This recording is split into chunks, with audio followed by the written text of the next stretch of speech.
First at 6, Port Casey is now cutting ties, saying an ICE detention facility does not fit its goals in Kansas City. The decision comes after growing scrutiny of potential ICE detention centers across the Kansas City area, from South KC, Leavenworth, and Cass County.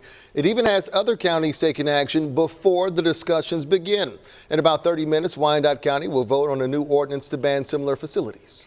Now, Kansas City already approved a ban, but not before Platform Ventures began the process of selling this warehouse off 150 Highway in Botts in Kansas City. This was just last month. Our cameras were rolling as ICE agents toured that facility. Now, Port Casey is terminating negotiations with Platform Ventures. We have live team coverage for you this evening, sharing the voices of neighbors and elected leaders both in Kansas City, Missouri and Wyandotte County. We start with government reporter Charlie Keegan. He was at today's meeting with Port KC. And Charlie, I understand that just wrapped up within the last hour.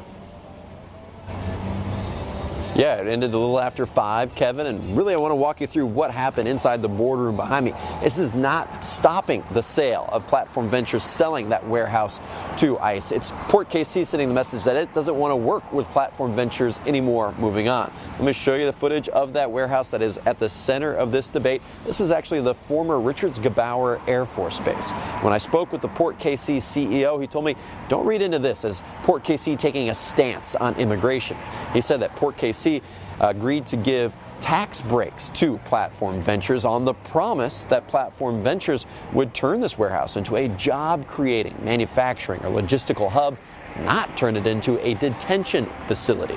And if the federal government owns this building as a detention facility, it wouldn't pay property taxes on it. Port CEO says that could have a negative impact on places like the Grandview School District.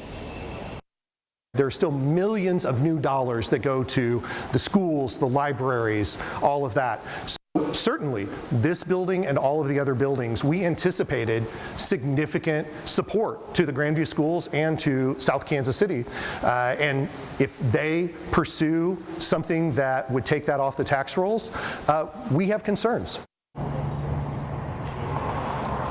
So we hear the concerns from folks like John Stevens, who you just heard from right there. I also had a chance to speak with U.S. Senator Josh Hawley last week. We spoke about a lot of things, including ICE.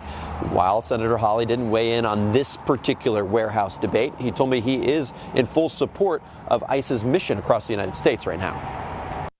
I will say this, I am absolutely not in favor of shutting down ICE or of curtailing ICE's ability to deport illegal aliens, particularly those who are here committing violent crimes. I